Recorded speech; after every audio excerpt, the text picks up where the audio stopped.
तो हेलो बच्चों, कैसे हैं आप सभी लोग। I hope you are doing well. तो स्वागत है आप सभी का हमारे इस प्यारे से YouTube channel the toppers factory में।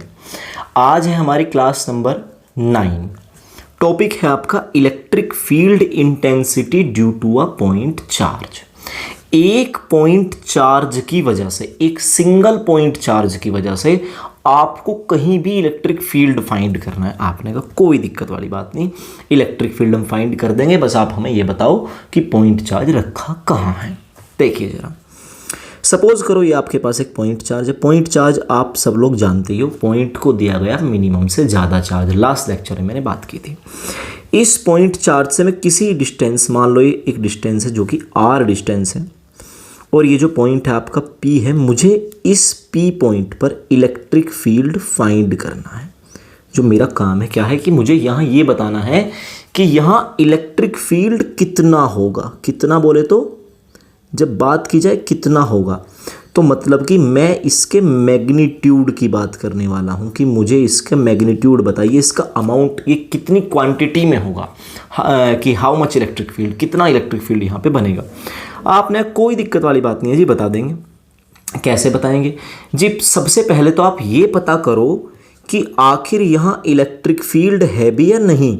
आपने कहा वो कैसे पता करेंगे भाई? देखो, जिस पॉइंट पर भी इलेक्ट्रिक फील्ड फाइंड करना हो, जिस पॉइंट पर भी इलेक्ट्रिक फील्ड क्या करना हो, फाइंड करना हो, तो सबसे पहले क्या करें, नोट में लिख दे रहा हूं इस बात को। लास्ट टाइम भी, लास्ट लेक्चर में मैंने बात बताई थी।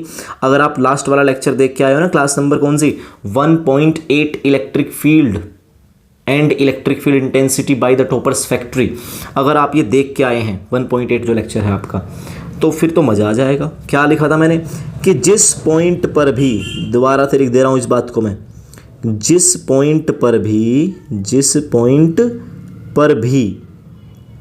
इलेक्ट्रिक फील्ड फाइंड करना हो, वहाँ क्या रखते हैं? आपने बोला टेस्ट चार्ज। जिस पॉइंट पर भी इलेक्ट्रिक फील्ड फाइंड करना है तो वहाँ क्या रखें? तो वहाँ सबसे पहले रखें टेस्ट चार्ज। तो वहाँ टेस्ट चार्ज रख दें। समझे कि नहीं समझे?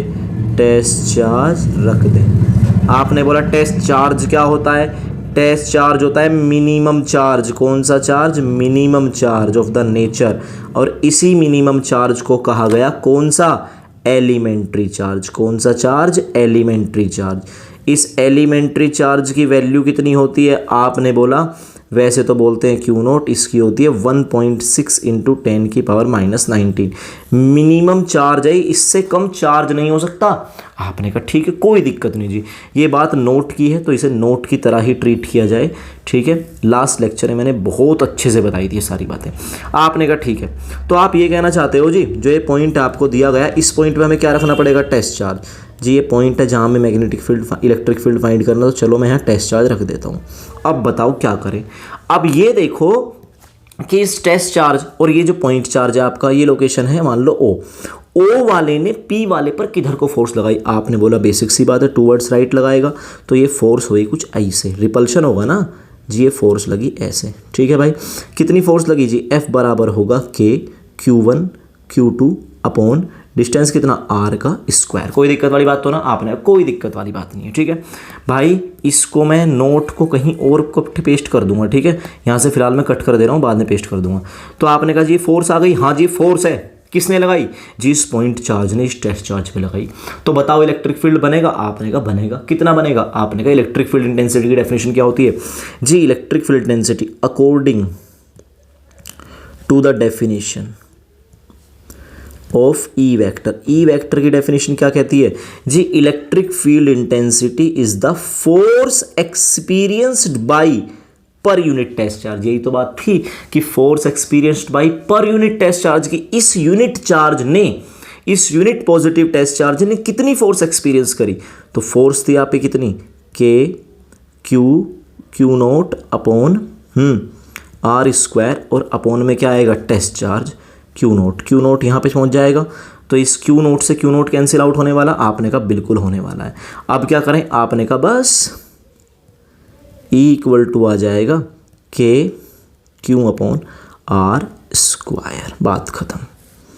Electric field intensity due to a point charge. कुछ था इसमें, छोटा सा डेरिवेशन, बच्चा सा डेरिवेशन है। आपने कहा कोई दिक्कत नहीं जी। अब एक बात बताओ आप मुझे जी, इस पॉइंट पर आपने निकाल दिया, अगर किसी और पॉइंट पे निकालो तो क्या दिक्कत है? फॉर्मूला आपके सामने है। जहां भी आपको फोर्स, जहां भी आपको फील्ड निकालना है, इस फॉर्मूले का यूज करो। अच्छा जी, फोर्स का फॉर्मूला क्या होता है जी? अगर मुझे मान लो इस पी पॉइंट है, पेन देखो मेरा कहाँ घूम रहा है, इस पी पॉइंट पे अगर मुझे फील्ड ना चाहिए तब फोर्स चाहिए होती, तो अरे भाई फोर्स ये ना रही, F बराबर के Q1 Q2 upon are square, समझे? अच्छा, तो फील्ड के फॉर्मूले में ये Q0 नहीं होता, समझे? लेकिन फोर्स के फॉर्मूले में Q0 है, फील्ड के फॉर्मूले में टेस्ट चार्ज नहीं होता। तो इसका मतलब मैं कुछ कंक्लूजन निकाल के लिख देता हूँ यहाँ पे। पहली बात, रिलेशन से देखो, पहला कंक्लूजन क्या निकला कि electric field is directly proportional to charge itself. जो चार्ज है उस चार्ज पर उसका इलेक्ट्रिक फील्ड डिपेंड करेगा।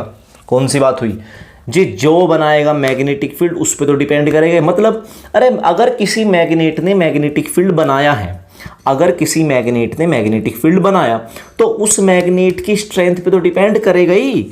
अगर ये छोटी सी मैग्नेट है और ये बड़ी मैग्नेट है, अगर मैं यहाँ से 1 मीटर दूर देखूँ और बिल्कुल यहाँ से 1 मीटर दूर देखूँ, तो अब तुम मुझे ये बता दो, ये पॉइंट है P1, ये पॉइंट है P2, ये मैग्नेट जो है बड़ी मैग्नेट है, ये छोटी मैग्नेट है, कौन ज़्यादा फील्ड बनाएगी? आपने बोला अरे बड़ी मैग्नेट ज़्यादा फील्ड बनाएगी। ऐसे ही जितना हैवी चार्ज उसका उतना हैवी फील्ड, जितना हैवी चार्ज उसका उतना हैवी फील्ड। ओके जी, ई के अपोन में तो ये आर स्क्वायर भी आ रहा। अब क्या करें भाई? जितना चार्ज से दूर जाओगे, मान लो आपके पास ये चार्ज है, जितना चार्ज से दूर जाओगे इलेक्ट्रिक फील्ड उतना घटेगा।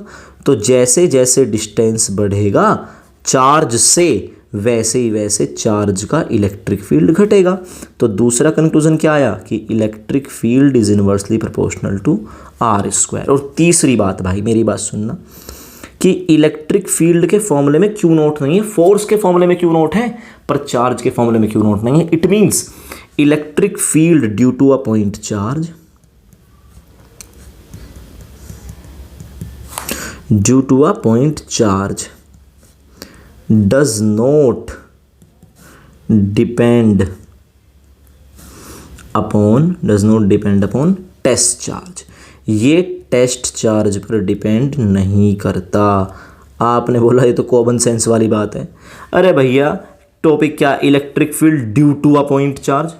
जब due to a point charge है, अरे जिसका फील्ड होगा, जो फील्ड बनाएगा उसी पे तो डिपेंड करेगा, किसी दूसरे पे डिपेंड नहीं करेगा। समझे मेरी बात को? नहीं समझे आपने? मतलब अरे मैं कह रहा हूं electric magnetic field due to a magnet, magnetic field due to a magnet, तो जो मैग्नेटिक फील्ड बनाएगा, जो मैग्नेटिक फील्ड बनाएगा उसी पे तो डिपेंड करेगा। ये जो एक्सपीरियंस कर रहा है उस पे कैसे डिपेंड कर जाएगा? भाई मैं हूं एक्सपीरियंस करने वाला, तुम हो बनाने वाले, तो जितना तुम बनाओगे मैं तो उतना एक्सपीरियंस करूंगा। तो इलेक्ट्रिक फील्ड जो पॉइंट चार्ज बनाता है ना, वो बस इस पॉइंट चार्ज के मैग्नीट्यूड पे डिपेंड करता है। जितना हैवी चार्ज उसका उतना हैवी फील्ड, और चार्ज से इतना दूर जाओगे फील्ड उतना घटेगा। कोई दिक्कत वाली बात तो नहीं। ये था आपका क्या? Electric field due to a point charge. कोई दिक्कत वाली बात इसमें? आपने कहा कोई दिक्कत वाली बात नहीं है। ठीक है भाई, अब देखते हैं अगला डेरिवेशन। समझ में आ गई इतनी बात? आपने कोई दिक्कत नहीं। जरा चलो एग्जाम्पल ले लेता हूं मैं। उदाहरण के तौर पर पहला, मान लो आपको एक चार्ज दिया है 2 कूलाम का, और उससे आपको 1 मीटर के डिस्टेंस पर इलेक्ट्रिक फील्ड बताना। आपने कहा मतलब ये चार्ज है और इससे 1 मीटर दूर, मान लो 2 कूलाम का चार्ज है, इससे 1 मीटर के डिस्टेंस पर एक ये पॉइंट P है, तो यहाँ क्या फाइंड करना? इलेक्ट्रिक फील्ड फाइंड करना। तो आपने कहा था जिस पॉइंट पर भी फील्ड निकालना हो पहले टेस्ट चार्ज मान लो, कहा था डेरिवेशन के लिए। ठीक है ना, डेरिवेशन आपने कर लिया, रिजल्ट आपके सामने ये रहा, ई बराबर के क्यू अपॉन आर स्क्वायर। रखो डायरेक्ट, या क्या दिक्कत है? आपने कहा ओते तो ई बराबर कितना हो दिया? आपने बोला ई बराबर हो दिया, ई इक्वल टू हो गया के क्यू बोले तो 2 अपॉन आर स्क्वायर, आर बोले तो 1 का स्क्वायर, क्यू के की वैल्यू कितनी होती है? 9 इंटू 10 की पावर 9। तो ई बराबर आ गया 9 दूनी 18, तीता ही तह दें, 9 दूनी 18 इंटू 10 की पावर 9 न्यूटन। पर कूलम, बात खत्म। आपने कहा यार वाओ, कुछ कितना आसान है यार, ठीक है ना। अच्छा चलो एक और सवाल करके दिखाओ तो जरा।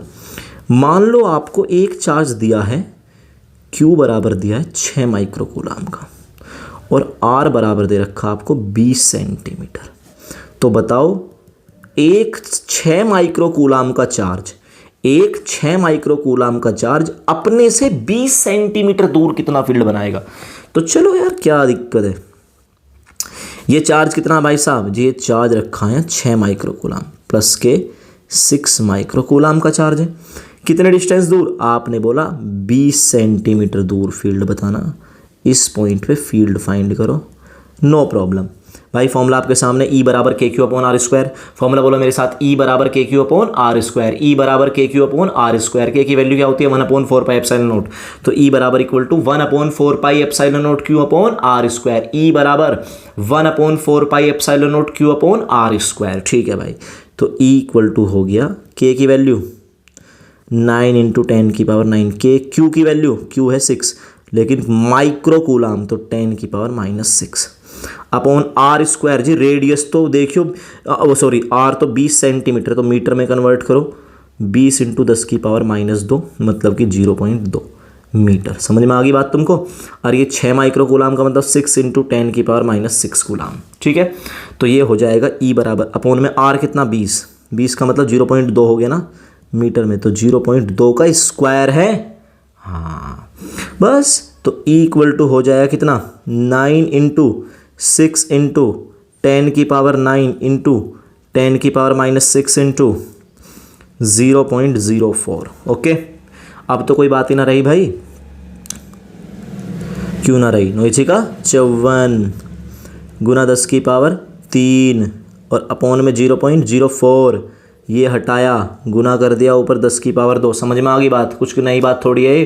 अरे 100 से मल्टीप्लाई 100 से वो कर दिया तो प्लस के 2 हो जाएगी पावर, तो कितना आ गया E बराबर मतलब बिरोधर, E बराबर आ गया कितना भाई 54 × 10 की पावर 5। और बेसिकली इसे पता क्या कहते हैं, 5.4 × 10 की पावर 6 न्यूटन पर कूलम।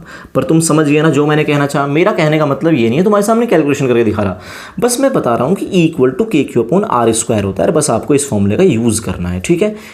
ओके चलो जी, बहुत बढ़िया। आइए जरा, अब आपका टॉपिक है electric field due to a system of point charges. मतलब जैसे क्या एक चार्ज अकेला एक पर फोर्स लगा सकता है? अजी एक और एक के बीच में तो 1 वर्सेस 1 हो गया, कोई दिक्कत नहीं। क्या अकेले चार्ज पर 2 चार्ज मिलकर फोर्स लगा सकते हैं? हाँ, प्रिंसिपल ऑफ सुपरपोजिशन पढ़ा था कि अकेले चार्ज पर 2 छोड़ो 10 20 50 100 n चार्जेस ने मिलकर फोर्स लगाई थी। तो अगर एक चार्ज पर n चार्ज मिलकर फोर्स लगा सकते हैं, इसका मतलब उन सभी चार्ज का फील्ड वहां तक पहुंचा होगा। बात तो सही है भाई, एक चार्ज पर एक चार्ज ने फोर्स लगा दी, आपने कहा लगा दी। एक चार्ज पर 2 भी लगा सकते हैं, हाँ जी लगा सकते हैं। तो अगर एक चार्ज पर 2 चार्ज ने मिलकर फोर्स लगाई है तो इसका मतलब दोनों चार्ज का फील्ड वहां तक पहुंचा होगा, तब लगाई है। अगर मुझ पर कोई 2 व्यक्ति फोर्स लगा रहे हैं, इसका मतलब दोनों का फील्ड मुझ तक पहुंचा होगा, तब जाके मुझे फोर्स लगी। मुझ पर 3 व्यक्ति फोर्स लगा रहे हैं, इसका मतलब तीनों का फील्ड मुझ तक पहुंचा होगा तब। और मुझ पर कोई n व्यक्ति फोर्स लगा रहे हैं तो इसका मतलब मुझ तक n का फील्ड पहुंचा होगा। आपने का समझ में आती है बात। तो आइए जरा, टॉपिक है आपका electric field due to a system of n charges. आइए समझ गए ना बिल्कुल। जिसको प्रिंसिपल ऑफ सुपरपोजिशन आता है चुटकियों में आ जाएगा, उल्टा से बजती नहीं है, लेकिन तुम समझ जाओ चुटकियों में आ जाएगा। Electric field due to a system, रबीज जी system, due to a system of n, due to a system of point charges. n कह लो वो तो बात की बात है, जब सिस्टम ही कह दिया तो बात ही खत्म होगी। आओ तो electric field due to a system of point charges, बिल्कुल कोऑर्डिनेट सिस्टम सेम बनाऊंगा। देखो भाई, प्रिंसिपल ऑफ सुपरपोजिशन आना चाहिए, पहले ही बोल देना, उसके लिए वेक्टर फॉर्म में बात चलेगी सारी। और हाँ, इलेक्ट्रिक फील्ड वेक्टर क्वांटिटी, दुनिया में जो भी फील्ड है सब वेक्टर क्वांटिटी, दुनिया में जो भी फील्ड है वो कैसे हैं, सब वेक्टर क्वांटिटी हैं। इलेक्ट्रिक फील्ड हो, ग्रेविटेशन फील्ड हो, मैग्नेटिक फील्ड हो, सब के सब कैसे हैं, ये सब के सब अपने वेक्टर हैं। ठीक है भाई साहब, आपने कहा ओके। देखो जी, एक कार्टेशियन सिस्टम ले लेते हैं, ठीक है। मान लो आपके पास एक चार्ज है, पहले दो चार्ज का निकाल लो कि दो चार्ज कैसे एक पर मिलकर फोर्स लगाते हैं, फिर एन भी आप बता ही दोगे। आपने कोई दिक्कत नहीं, आपकी मर्जी, हमें क्या लेना देना। ये एक चार्ज है, कहाँ रखा जी, यहाँ एक चार्ज रखा, ये रहा ग्रीन, देखो green green green green, that is Q1, ये एक चार्ज रखा। ओके, आपने कहा ठीक है, तो ये एरो क्या, इसका position vector that is R1 vector. आपने कहा कोई दिक्कत नहीं, तो हम जानते हैं। उसके बाद एक चार्ज यहाँ रखा आपका, उफ़ो, ये आसमान पे रहने वाला है, इस धरती पे क्यों कर, आओ जरा, ये हो गया Q2, यार गलत बन गया शायद, चलो ठीक है, ये हो गया आपका Q2, ठीक है भाई साहब। आपने कहा ओके, यहाँ पर एक चार्ज रहता है जिसका नाम है Q2, क्या नाम है जिसका, Q2, और जिसका पोजीशन वेक्टर है R2 वेक्टर, ठीक है, जो उसकी पोजीशन बता दे, पोजीशन बताए with direction is called position vector, ठीक है। तो तीसरा चार्ज है मेरे पास एक टेस्ट चार्ज जिसका मुझे इंतजार था, आइए यहाँ पर, अरे रे डिलीट, देखो भाई यहाँ इस लोकेशन पे देखो, कौन से पे, ये जो ये दैट इज, ये होगा आपका Q0, यहाँ एक टेस्ट चार्ज रखा है, इस, या टेस्ट चार्ज तो बाद की बात है, इस पॉइंट पर हमें क्या बताना, इलेक्ट्रिक फील्ड बताना, नेट। आपने बोला किसकी वजह से, इस Q1 और इस Q2 की वजह से, जिस पॉइंट पर इलेक्ट्रिक फील्ड फाइंड करना है वहाँ क्या रखते हैं, टेस्ट चार्ज। आओ तो जरा सबसे पहले यहाँ टेस्ट चार्ज रख लो, दैट इज Q0 आपने रख लिया, ओके। चलो तो बस अब क्या दिक्कत है, बताओ जी। टेस्ट चार्ज रखा तो Q1 ने Q0 पर कैसे फोर्स लगाई, आपने बोला देखो जी आई से फोर्स लगाई। अब जरा तुम कमाल देखना हमारा, खटक, देखो भाई, आई से ऐसे फोर्स लगाई, और अगर ऐसे फोर्स लगाई है तो इसी डायरेक्शन में क्या, एक सेकंड भाई, अगर ऐसे फोर्स लगी है तो इसी डायरेक्शन में क्या होने वाला है, फील्ड होने वाला है। इसे कह दूं E1, कोई दिक्कत वाली बात तो ना, या electric field at Q0 due to 1 vector. समझ में आ गया। अरे F0 की जगह किसने ले ली, E0 नहीं तो ले ली E0 1 ने। आओ अब यहाँ बात करें, electric field due to Q2 at P मतलब Q0, तो आपने बोला आई से फोर्स लगाएगा तो फील्ड आप देख ही लोगे, ऐसे हो जाएगा। आपने कहा ओते, ठीक है भाई, ये हो गया इलेक्ट्रिक फील्ड। कौन सा नाम दूं इसको मैं जी, electric field at naught due to Q2, ये हो गया वेक्टर। कोई दिक्कत वाली बात, आपने बोला नो दिक्कत वाली बात। बस अब क्या, अब तो parallelogram law of vector addition लग जाएगा। देखो जी, इसके पैरेलल बनाया, अब यहाँ देखिए, ये मैंने इसके यहाँ ऐसे पैरेलल बनाया, और जो ये रिजल्टेंट वेक्टर होगा वो होगा कुछ ऐसे, that is the resultant vector. क्या है ये रिजल्टेंट वेक्टर, ये क्या आया, net electric field E0 vector, ठीक है ना, एट पॉइंट P, इस पॉइंट P पे, और इस पॉइंट P पे हमने क्या रखा था, टेस्ट चार्ज। ओके, कोई दिक्कत वाली बात तो ना, आपने कोई दिक्कत वाली बात नहीं। अब क्या करूँ मैं, बस भाई आपने कुछ नहीं करना। अब ये नेट फील्ड जो भी आया आपका, देखो जरा, अरे एक सेकंड रुको, मैं थोड़ा सा डायग्राम नीचे कर लेता हूँ जिससे कि ज़रा सा भी कन्फ्यूज़न ना रहे, ठीक है भाई। ये हो गया ऐसे, ये हो गया E02 वेक्टर, ठीक है भाई, और ये आ गया आपका E0 वेक्टर। अब नेट फील्ड फाइंड करना मेरे को, नेट फील्ड, तो नेट फील्ड आएगा क्या, पहले तो इसको फाइंड करो, ओके, फिर E02 को फाइंड करो, दोनों का वेक्टर सम कर दो, नेट फील्ड आ जाएगा। तो E0 ड्यू टू, सबसे पहले E वेक्टर या electric field intensity at P due to Q1 की वजह से बताओ अजी, ये रहा Q1, और Q1 ने फील्ड बनाया, देखो पेन देखो मेरा कहाँ चल रहा है, ऐसे E01। तो सबसे पहले मुझे क्या फाइंड करना पड़ेगा, E01 फाइंड करना पड़ेगा। तो E01 जो होगा इलेक्ट्रिक फील्ड, अब अपने आप में तो ये पॉइंट चार्ज है ना Q1, तो ये हो जाएगा Q1 अपॉन R1 का स्क्वायर। आपने कहा अच्छा डिस्टेंस बताओ, आपने बोला 1 से लेके Q0 तक, तो ये जो डिस्टेंस होगा ये R1 नोट ना होएगा। आपने कहा बात तो सही है, तो R1 नोट का स्क्वायर, और डायरेक्शन के लिए आ गया unit vector R1 note cap. क्या काम आया यहाँ पर जी, यहाँ पर काम आएगा प्रिंसिपल ऑफ सुपरपोजिशन। समझ में आई बात? वो आपको आना ज़रूरी है, ठीक है। आपने कहा ओके। बस अब इसके आगे कैसे करें जी? आगे इसकी दूसरी फॉर्म में कन्वर्ट कर लो इसको। कैसे जी? हम जानते हैं कि ए कैप जो होता है वो होता है उसका वेक्टर अपॉन उसका मैग्नीट्यूड, है ना। तो ऐसे ही जो आर कैप होगा वो होगा उसका वेक्टर अपॉन उसी का magnitude.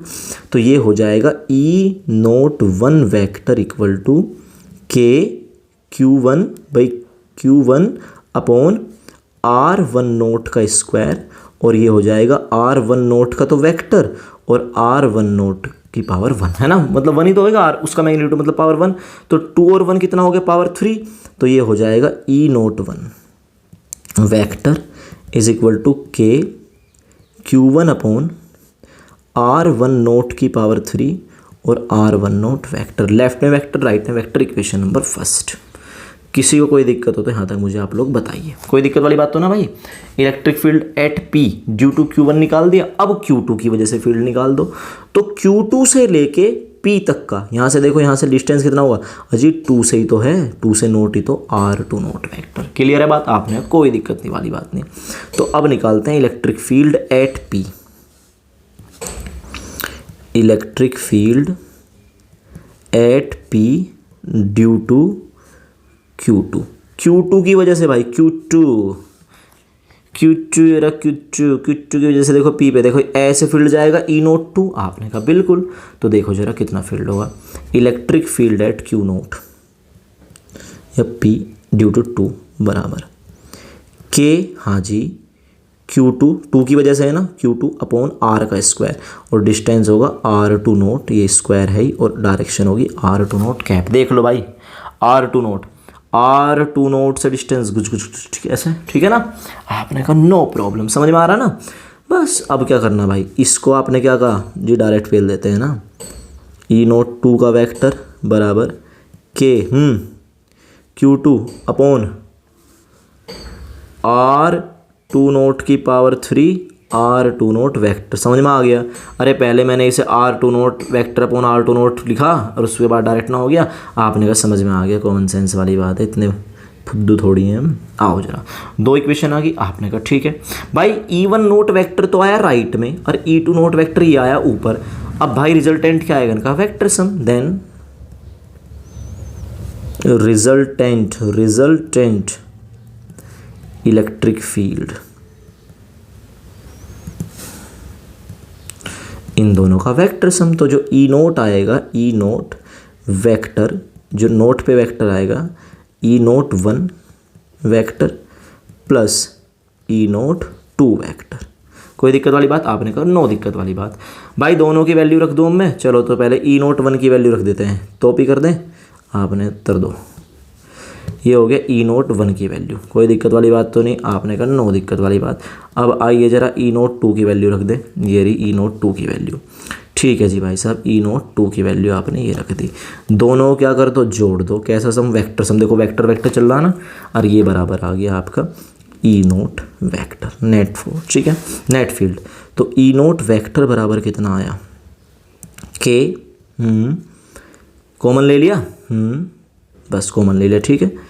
Q1 upon okay R1 naught की power 3 okay R1 naught vector, कोई दिक्कत नहीं, plus Q2 okay upon R2 की पावर 3 और R2 नोट वेक्टर। ये 2 की वजह से आ गया।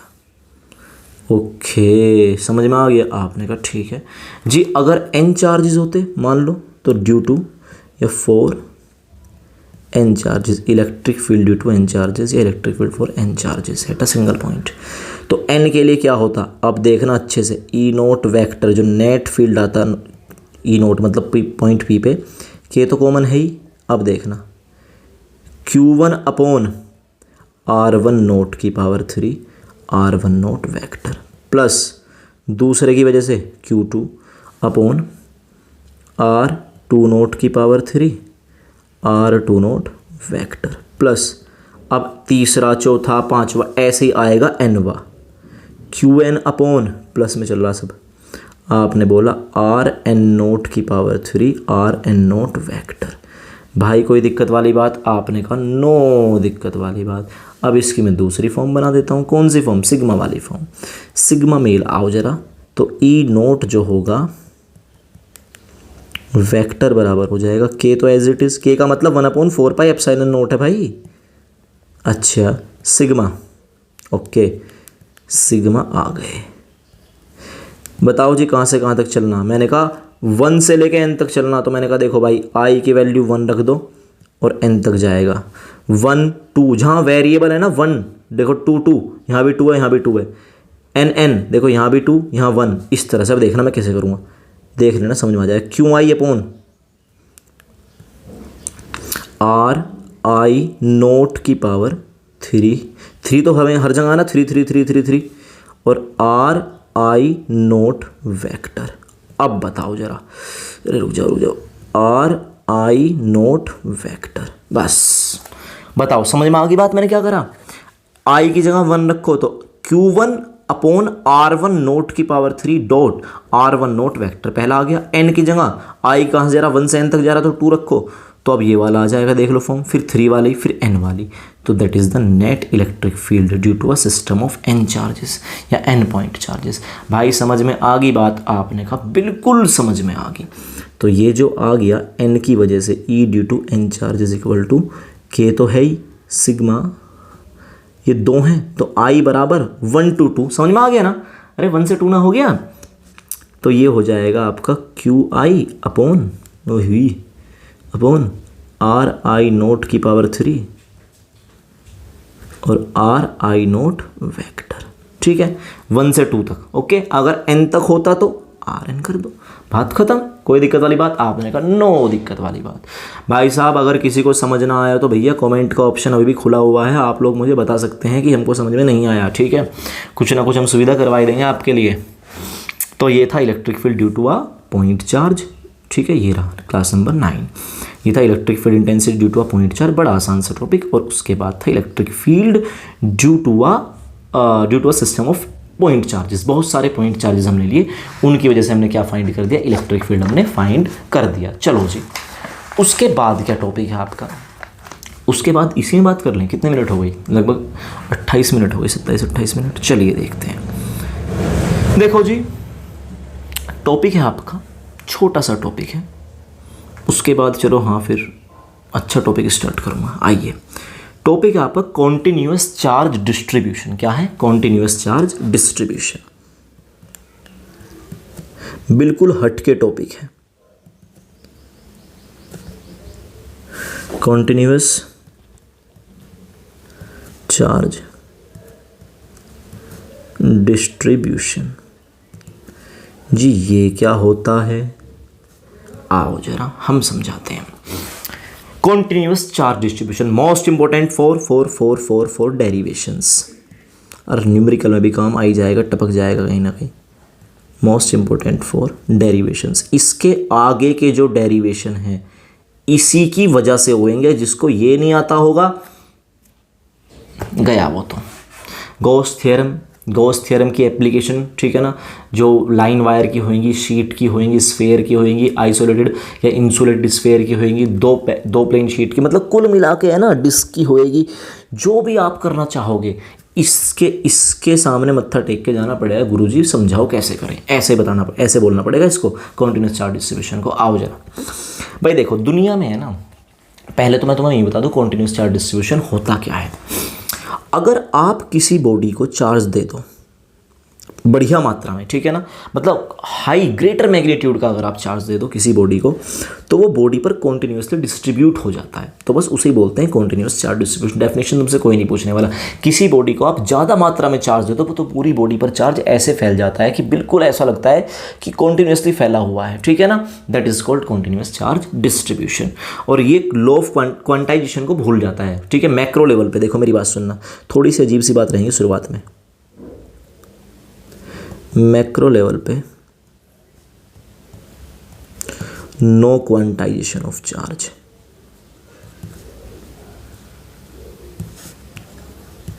क्वांटाइजेशन ऑफ चार्ज काम नहीं करता। क्यों? हम नेग्लेक्ट कर देते हैं क्वांटाइजेशन ऑफ चार्ज को। क्यों? क्योंकि मैक्रो लेवल पे चलती है बड़े स्तर की बातें। बड़े स्तर की बातें मतलब कि देखो तो मैं बताऊं, मैं कई बार भी है ना, कई बार आप देखना स्टेप बाय स्टेप चल रहे हो आप, लेकिन स्टेप बाय स्टेप ये एक स्तर पे आके कॉन्टिन्यूअस बन जाता है। आपने कहा कैसे, समझाओ जरा। चलो जरा बात करूं। अब देखना माइक्रो और मैक्रो लेवल पे बात करता हूं। माइक्रो इस तरह बात करते हैं, माइक्रो लेवल, ठीक है जी। यूं बताओ, अरे इधर लिखता हूं मैक्रो लेवल, 1 सेकंड में समझा दूंगा, बस आप समझने के लिए तैयार बैठे रहना। चलो जी बताओ, माइक्रो लेवल की बात करूँ। 1 के बाद क्या आता है? आपने बोला 1 के बाद आता है 2। मैंने कहा ना ना ना ना ना ना, 1 के बाद 2 ना आता। आपने कहा क्यों भाई? जी 1 के बाद आता है 1.1। अब तुम कहो ना, 1 के बाद 1.1 आता ही ना। 1 के बाद आता है 1.01, फिर आता है 1.02, फिर आता है 1.03, फिर आता है 1.04 और डैश डैश 1.09 और तब जाके बनता है 1.10। देखो ना, 1.10 का मतलब क्या होता है? 1.1। ओके, बात तो सही है यार। अब एक और बालक आया बीच में, उसने कहा अच्छा, आपने कहा था 1 के बाद आता है 2, लेकिन मैंने कहा ना, 1 के बाद आता है 1.1, फिर 1.2, 1.3, 1.4, 1.9 और 1.10 जाके बनता है, ठीक है ना, जब जाके बनता है 2। आपने कहा अच्छा, ये बताओ, मैं तो यूं कहूँगा 1 के बाद आता है 1.001, फिर आता है 1.002, फिर आता है 1.003। समझ में आई बात तुमको? आपने कहा बात तो सही है यार। तो यूं बताओ, अगर मैं कहूँ 1 2 3 4 5 6 7 8, ये कॉन्टिन्यूअस है डिसकॉन्टिन्यूअस है? आपने बोला डिसकॉन्टिन्यूअस है। 1 के बाद तो 2 आता ही नहीं, 1 और 2 के बीच में तो इनफाइनाइट नंबर आ गया यार, ऐसे तो पता नहीं कितने आते चले जाएंगे। 1 से 2 तक पहुंचना तो बहुत बड़ी बात है। लेकिन सुनना, ये था माइक्रो लेवल पे, है ना।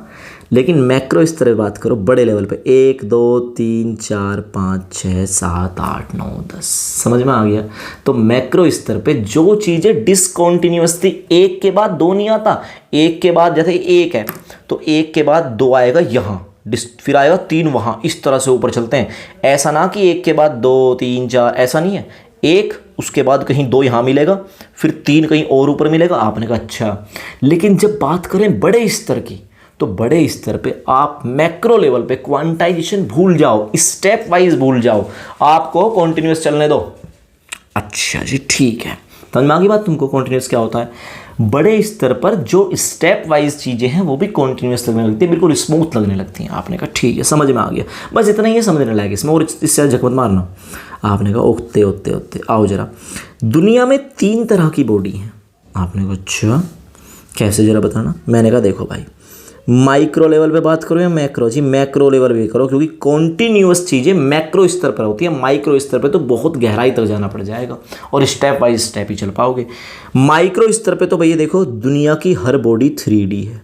आपने कहा कैसे, जरा इस पेन की टिप देखो, दिख रही? अभी दिखेगी, रुक जाओ, कैमरा भी तो बेकार है, नहीं फोकस नहीं हो पा रहा। सुनो भाई, अपने पेन की देखो ना, मेरे भी क्यों देख रहे, अपने पेन की टिप देखो जरा, देख ली निब सीस की जो है ये। अब यूँ बताओ, ये आपको सामने से कैसी दिखाई दे रही है? आपने बोला पॉइंट दिखाई दे रहा। मैग्नीफाई करो करो करो। अब आपने कहा ये जो बॉल है ना जी, ये तो 3D है, ये गोल मटोल है ऐसे, समझे नहीं समझे? मतलब ये कैसी है? 3D। तो अगर माइक्रो स्तर पे बात करूँ तो एक पॉइंट भी अपने आप में एक बॉल के बराबर होता है। बॉल का मतलब होता है स्फेयर, बॉल का मतलब क्या होता है? स्फेयर, और स्फेयर जो होता है वो होता है 3D। तो एक पॉइंट तक 3D हो गया। अच्छा जी, एक वायर लो, ले लिया जी वायर, दिमाग में लो, वैसे मत लेना। आपने कहा ले लिया, पतला सा, बिल्कुल बिल्कुल पतला। जूम करो जूम करो जूम करो, मैग्नीफाई मैग्नीफाई मैग्नीफाई। आपने कहा जी क्या करवा दिया, ये तो सिलेंडर बन गया। हाँ या ना, क्या बन गया? सिलेंडर की शेप ले ली इसने। तो माइक्रो लेवल पे तो चीज़ें 3D हो जाएंगी, सब कुछ कंसीडर होएगा, लेंथ ब्रेथ हाइट सब कुछ कंसीडर हो जाएगा। लेकिन लेकिन लेकिन कॉन्टिन्यूअस चार्ज डिस्ट्रीब्यूशन कैसा कॉन्सेप्ट है? मैक्रो कॉन्सेप्ट है। कैसा कॉन्सेप्ट है? मैक्रो कॉन्सेप्ट है भाई, लिख दे रहा हूँ, मैक्रो कॉन्सेप्ट है ये। MACRO मैक्रो कॉन्सेप्ट है ये, माइक्रो कॉन्सेप्ट नहीं है। आपने कहा ओते, तो फिर तो भाई मैक्रो लेवल पे तो चीज़ें जैसे आपको अपनी नेकेड आई से दिख रही हैं नॉर्मली ऐसे ही दिखेगा। आपने कहा कैसे? दुनिया में 3 तरह की बॉडी हैं। आपने कहा ठीक है। पहला टाइप्स ऑफ बॉडी, पहला तो होता है आपका एक वायर। क्या हो सकता है? एक वायर हो सकता है। चलो आप सीधा बनाता हूँ। वायर को कह सकता हूँ लीनियर बॉडी। कैसी बॉडी हो सकती है? लीनियर। भैया तो वायर देखने को मिलेगा, ओके। दूसरा आपको देखने को मिलता है शीट। शीट का मतलब होता है सरफेस। क्या देखने को मिलता है? सरफेस। आप जिस टेबल पे बैठे हो सरफेस पे तो बैठे हो, बेड पे बैठे हो, कहीं बैठे हो सरफेस पे ही तो हो। आपने कहा सही बात है। और तीसरे तरह की बॉडी होती है वॉल्यूम वाली, वॉल्यूमेट्रिक। आपने कहा बात तो सही है, ग्लास में पानी वॉल्यूम वाला, सरफेस हमारे सामने जो भी जिस पैड पे मैं लिख रहा हूँ है ना, जो भी आप दीवार का सरफेस देख रहे हो, सरफेस हो गया, वायर हो गया, लाइन। 3 तरह की बॉडी है। आपने कहा सही बात है। तो अगर मैं तुमसे कहूँ ये शीट है जी, ठीक है। अरे एक क्यूब है, वॉल्यूम वाली क्यूब हो जाएगी। गंदी क्यूब गंदी सी बनेगी, लेकिन अभी आप सह लेना, कोई बात नहीं, बाद में अच्छी कर दूंगा इसको तो मैं, ठीक है। 3 तरह की बॉडी मिलेगी। आपने कहा बिल्कुल सही बात है। तो ये बताओ, अगर मैं तुमसे कहूँ आप एक वायर लेके आए, वायर खरीद के, तो उस वायर का सारा मास, मेरी बात सुनना, वायर का सारा मास कहाँ है? आपने बोला वायर का सारा मास लेंथ पर है। मेरी बात सुनना, वायर का सारा मास कहाँ है? लेंथ पर। अच्छा, इस सरफेस का सारा मास कहाँ है जी? इस सरफेस का सारा मास इसके एरिया या सरफेस एरिया पर है। मेरी बात को बहुत ध्यान से समझना। और इसका सारा मास क्या है? इस क्यूब का, सॉलिड क्यूब है ये, सॉलिड है ये। तो आपने बोला सारा मास, इसका सारा मास जो है वो वॉल्यूम में है। पक्की बात है ना? आपने कहा बिल्कुल पक्की बात है। तो कॉमन सी बात है, कोई बता दे, मेरे पापा बता देंगे, भले चाहे वो साइंस से ना पढ़े लिखे हों। मैं उनसे पूछने लगूँ एक वायर का सारा मास कहाँ, आप वो बोलोगे उसकी लेंथ में। जी मैं एक शीट खरीद के लेकर आया, बहुत लंबी शीट खरीद के लेकर आया, बताओ उस पेपर का शीट का मास कहाँ पे? उसके सरफेस एरिया में है। मैं एक क्यूब लेकर आया, स्फेयर, सॉलिड स्फेयर लेकर आया, बताओ इसका मास कहाँ? आपने बोला उसके वॉल्यूम में है। तो मास का डिस्ट्रीब्यूशन ऑफ मास बोल रहा हूँ मैं, डिस्ट्रीब्यूशन ऑफ मास कितने तरह से हुआ? आपने बोला 3 तरह से। बस मास को हटा के चार्ज कर दूंगा, बाद में बात सेम रहेगी। आपने बोला एक तो हुआ लीनियर मास डिस्ट्रीब्यूशन। मेरी बात को समझना बहुत अच्छे से, लीनियर मास डिस्ट्रीब्यूशन। आपने कहा ओके, लीनियर मास डिस्ट्रीब्यूशन। दूसरा कौन सा हुआ? आपने बोला दूसरा हुआ जी areal mass distribution, surface area वाला, ठीक है। और तीसरा हुआ वॉल्यूम मास डिस्ट्रीब्यूशन। आपने बोला मज़ा ही आ गया जी, वॉल्यूम मास डिस्ट्रीब्यूशन। या तो आप मास पूरे लेंथ में दे सकते हो, हाँ जी, वायर में लेंथ में होता है। एग्जाम्पल क्या हो गया इसका? Line wire. इसका हो गया प्लेन शीट, और इसका हो गया कुछ भी वॉल्यूम वाला आइटम, सॉलिड क्यूब, ठीक है भाई। आपने कहा मजा आ गया इस बात में। तो लाइन वायर पे मास तो ये। अच्छा, अब ये बताना, सुनो, 2 वायर में खरीद के लेकर आया। एक वायर था 4 mm में, दूसरा वायर था 6 mm में। मेरी बात को ध्यान से समझना, जो मैं कह रहा हूँ तुमसे बहुत अच्छे से। ये वायर दिख रहा ना, मोटा सा होगा ये कुछ, चलो नहीं, हम अच्छे से कर देते हैं इसको। एक वायर लेकर आया मैं 6 mm में, एक तो है 4 mm, एक है 6 mm। अच्छा जी, 6 mm में। ये भी 1 मीटर का है, ये भी 1 मीटर का है, दोनों 1 मीटर के हैं। बताओ किसमें मास ज़्यादा? आपने बोला यार सीधी सी बात है, ये पहला वायर है, ये दूसरा वायर है, तो mass of the second wire is greater then mass of the first wire. भाई थिकनेस ज़्यादा है ना क्या उसकी? चलो तो एक बात करता हूँ, अगर मैं 1 मीटर के पीस की बात करूं, इसके 1 मीटर में मास कम है, इसके 1 मीटर में मास ज़्यादा है। मैं एक 4 mm के वायर का बंडल लेके आता हूं और एक 6 mm के वायर का बंडल लेके आता हूं। ये भी 100 मीटर का है, ये भी 100 मीटर का है। तो बताओ मास किस में ज़्यादा होगा? आपने बोला 6 mm का वायर है, मोटा वायर है वो, भले 100 मीटर का बंडल हो, 100 मीटर का पतले वायर का बंडल है, 100 मीटर का मोटे वायर का बंडल है, तो मोटे वायर में मास ज़्यादा ना होगा? क्यों ज़्यादा? लेंथ तो सेम है। आपने बोला लेंथ सेम ना है, वो लेंथ तो सेम है लेंथ तो सेम है, लेकिन 1 मीटर का पीस देखो, 1 मीटर के पीस में जो 4 mm वाला वायर है उसमें मास कम है, और इस 6 mm वाले वायर के 1 मीटर के पीस में मास ज़्यादा है। तो आप पता क्या कहना चाह रहे हैं, जो मैं बताता हूँ आप कहना क्या चाह रहे हैं। आप कहना ये चाह रहे हो कि जो ये 4 mm वाला वायर है इसकी मास डेंसिटी, हाँ यही जी यही, लेकिन कौन सी? Linear mass density.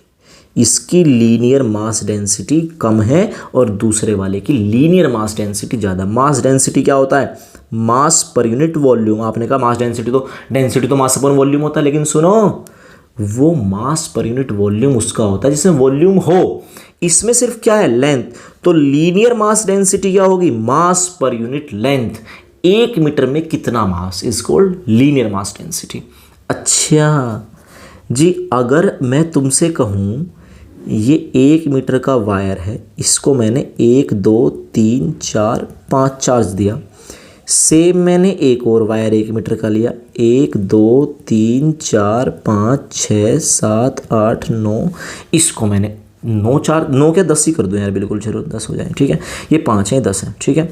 अब यूं बताओ, ये भी 1 मीटर का वायर है, ये भी 1 मीटर का वायर है। इस पर जो मैंने चार्ज दिया वो है 10 कूलाम, और इस पर जो मैंने चार्ज दिया वो है 5 कूलाम। तो जी यहाँ देखियो सेकंड वाले पे भीड़ ना हो रही ज़्यादा, तो इसकी क्या ज़्यादा? Charge density. समझे नहीं समझे? अच्छा, तो लीनियर मास डेंसिटी मास से होते हुए आपको जाना है कहाँ? लीनियर चार्ज डेंसिटी पर। आपने बोला समझ में आ गई बात, समझ में आया ना कुछ थोड़ा बहुत? आपने कहा अच्छा, तो लीनियर चार्ज डेंसिटी, तो इसे बोल देंगे चार्ज पर यूनिट लेंथ, कि लेंथ पे कितना चार्ज, 1 मीटर में कितना चार्ज। ओके, आओ जरा, ये तो मैंने ये सिखा दिया। अब आपको शीट बताता हूँ, मान लो, आओ जरा, अब जरा आओ एरियल मास डेंसिटी पे, एरियल मास डेंसिटी। अब आप एक शीट खरीद के लाए, एक नहीं 2 खरीद के लाए, एक की थिकनेस कम है, एक की ज़्यादा। ये एक शीट लेकर आए आप, ठीक है जी। बिल्कुल उतने ही साइज़ की आप एक और शीट खरीद के लाए, ठीक है। आपने कहा ओके, बिल्कुल सेम साइज़ की है, लेकिन सुनना, इसका जो मास है वो 5 kg है, इसका मास जो है वो 10 kg है। इसकी लेंथ ये 1 मीटर, ये वाली लेंथ भी 1 मीटर, ये वाली लेंथ भी 1 मीटर, ये वाली लेंथ भी 1 मीटर, मतलब साइज़ तो सेम है पर इसका मास ज़्यादा। तो आप बोलोगे ये पहले वाली शीट है, दूसरे वाली शीट है, तो density of the second is greater than density of the first. तो आप क्या बोलोगे जी? मास का डिस्ट्रीब्यूशन जो अलग अलग तरीके से, क्या कि इसका मास पर यूनिट एरिया और इसका मास पर यूनिट एरिया अलग अलग हैं, समझे? सेम एरिया में ज़्यादा मास है, सेम एरिया में कम मास है। ओके, तो इसका मतलब एरियल मास डेंसिटी, मास पर यूनिट एरिया। अब जो आपने सबसे ज़्यादा पढ़ी है वॉल्यूम मास डेंसिटी पढ़ी है, वो वॉल्यूमेट्रिक मास डेंसिटी। मतलब जी आप एक स्फेयर लेके आए ऐसा, ठीक है, आपने बिल्कुल सेम स्फेयर एक और देखा, बिल्कुल सेम डिक्टो, लेकिन पता ये तो बना था किसका? ग्लास का, और सेम साइज का ये था मेटल का, बिल्कुल सेम था, बिल्कुल आइडेंटिकल। आपने कहा कौन सा ज़्यादा भारी होगा? आपने बोला मेटल वाला। क्यों? क्योंकि इसके मास पर यूनिट वॉल्यूम में मास ज़्यादा है। तो वॉल्यूम मास डेंसिटी को बोलते हैं मास पर यूनिट वॉल्यूम। बस भाई, 3 तरह के चार्ज डिस्ट्रीब्यूशन है बॉडी पे। अब समझ में आ गई बात तुमको भाई? तो आप जो करते आ रहे हो ना, मास पर यूनिट वॉल्यूम डेंसिटी होती है, वो वॉल्यूमेट्रिक मास डेंसिटी होती है। अगर वायर की बात करूँ, वायर पे मास तो linear mass density, sheet surface पे मास तो एरियल मास डेंसिटी, और अगर किसी वॉल्यूम में मास तो वॉल्यूमेट्रिक मास डेंसिटी। अच्छा जी, इनके सिंबल देख लो अब जरा। लीनियर चार्ज डेंसिटी यहाँ देखो, लीनियर चार्ज डेंसिटी मतलब वायर को चार्ज दिया गया, किसको चार्ज दिया गया, वायर को, इंडिकेट करते हैं लैम्डा से, किससे, लैम्डा से। और लीनियर चार्ज डेंसिटी तो charge per unit length, lambda equal to charge per unit length, और इसकी यूनिट क्या होने वाली है, आपने बोला कूलाम पर मीटर। कोई दिक्कत वाली बात, आपने बोला जी आपके होते हुए समझ में आ गया ना linear charge density, linear charge distribution ही तो एक करेगा। आओ जरा बात करते हैं एरियल चार्ज डेंसिटी की, एरियल चार्ज डेंसिटी, ये एरियल चार्ज डेंसिटी, एरियल मतलब शीट को चार्ज दिया आपने, ओके ये दे दिया ना, ठीक है जी। तो चार्ज कहाँ है ये, आपने बोला इसको इंडिकेट करते हैं सिग्मा से, तो चार्ज पर यूनिट एरिया, हाँ है ना, आपने बोला बिल्कुल हाँ। इसकी यूनिट क्या बनेगी, आपने बोला कूलाम पर मीटर स्क्वायर, सरफेस पर, समझ में आया ना, आपने कहा ठीक है। और अगर होता वॉल्यूमेट्रिक चार्ज डिस्ट्रीब्यूशन, अरे यार वॉल्यूम कैसे लिखूं, VOLUMETRI, वॉल्यूमेट्रिक चार्ज डिस्ट्रीब्यूशन होता, चार्ज डेंसिटी होता, अगर ये डिस्ट्रीब्यूशन एक ही बात है, तो क्या होता, आपने बोला किसी वॉल्यूम को दिया गया चार्ज है, आपने कहा ओते ये वॉल्यूम है, अच्छा लगता है ऐसा वॉल्यूम, चलो क्यूब बना सकते हो आप वैसे, वो स्फेयर, तो किसी वॉल्यूम में आपने चार्ज भर दिया ना, ठोक ठोक के अंदर, पूरे सरफेस पे नहीं, वॉल्यूम में भरा है, इसके अंदर भर रखा है, आपने कहा ठीक है, तो इसे बोलते हैं volume charge density, volume charge distribution. तो इसे इंडिकेट करते हैं सिग्मा से, किससे, रो बराबर होता है चार्ज पर यूनिट वॉल्यूम। समझ में आ गई बात, आपने बोला समझ में आ गया। तो इसकी यूनिट क्या बनने वाली है, आपने बोला कूलाम पर मीटर क्यूब। कोई दिक्कत वाली बात, आपने बोला कोई दिक्कत वाली बात नहीं। दुनिया में चार्ज कितनी बॉडी पर डिस्ट्रीब्यूट किया गया, 3 बॉडी पर, कितनी बॉडी पर, 3 पर, लाइन वायर पर linear charge distribution, linear charge density, ठीक है ना। सरफेस को दिया गया तो एरियल चार्ज डिस्ट्रीब्यूशन या एरियल चार्ज डेंसिटी, किसी के वॉल्यूम में भर दिया गया तो आपने बोला वॉल्यूमेट्रिक चार्ज डिस्ट्रीब्यूशन मतलब volumetric charge density. Linear charge density को किससे इंडिकेट करते हैं, आपने बोला लैम्डा, किससे इंडिकेट करते हैं, लैम्डा। एरियल चार्ज डेंसिटी को आपने बोला सिग्मा, और वॉल्यूमेट्रिक चार्ज डेंसिटी को आपने बोला रो, ठीक है। सेम काम मास में, मास अगर वायर की लेंथ पे है तो होगा मास पर यूनिट लेंथ, समझे। और अगर भाई साहब एरिया पर मास है तो मास पर यूनिट एरिया, समझे ना, एरियल डेंसिटी होगी उसकी। और अगर वॉल्यूमेट्रिक मास है मतलब वॉल्यूम के अंदर भरा हुआ है पूरा मास, ठीक है, सॉलिड चीज़ है, तो मास पर यूनिट वॉल्यूम, ठीक है। सेम इसको इंडिकेट करते हैं, कहाँ गया, लीनियर मास डेंसिटी को इंडिकेट करते हैं लैम्डा से, जब मास की बात चलेगी। इसको इंडिकेट करते हैं सिग्मा से। और ये आपने जो आज तक पढ़ा रो, आज तक तुमसे जब पूछते थे ना बचपन में मतलब क्लास 11 में, डेंसिटी क्या होता है, डेंसिटी बराबर मास अपॉन वॉल्यूम, डेंसिटी बराबर क्या होता है, मास अपॉन वॉल्यूम। लेकिन आपसे एक बात छिपाई गई, क्या, कि ये मास जो है पूरे वॉल्यूम में देख रहे हो। अगर वॉल्यूम हो ही ना, सिर्फ सरफेस हो तो मास पर यूनिट एरिया। अगर ओनली क्या हो, ओनली सरफेस हो तब भी तो मास है बॉडी में। सरफेस वाली बॉडी दिखा दूंगा तुमको, शीट दिखा दूंगा, टीन जो होती है ना छत पे डलती है, सरफेस एरिया रहता है, तो क्या होता है उसमें जी, आपने बोला सिग्मा बराबर मास पर यूनिट एरिया होगा। जब है ही ना वॉल्यूम, भाई क्या करूं। अगर वायर खरीद के लाए तो लैम्डा इक्वल टू मास पर यूनिट लेंथ। समझ में आ गया डेंसिटी वाला सीन सारा, आपने कहा समझ में आ गया। अच्छा जी ठीक है भाई साहब, कोई दिक्कत वाली बात, आपने बोला नो दिक्कत वाली बात, ठीक है भाई साहब। सिंबल याद रखना, linear charge density lambda, aerial charge density sigma, और वॉल्यूम चार्ज डेंसिटी रो, ठीक है। तो भाई लगभग 48-49-50 मिनट हो गए होंगे, बहुत है इस लेक्चर में आज की में, ठीक है। 3 टॉपिक मैंने कवर कराए, electric field intensity, electric field intensity due to a point charge, electric field intensity due to a system of charges and continuous charge distribution. कोई दिक्कत वाली बात, आपने बोला कोई दिक्कत वाली बात नहीं है भाई। अगर किसी को अब भी किसी तरह की कोई दिक्कत है तो मुझे कमेंट कीजिएगा, ठीक है। और अगर किसी कोई अपनी अच्छी कोई डिमांड है कि जी हमें ये पढ़ा दीजिए, वो कोई टॉपिक ऐसा कोई खास, तो आप लोग कमेंट करके बता सकते हैं, ठीक है भाई साहब।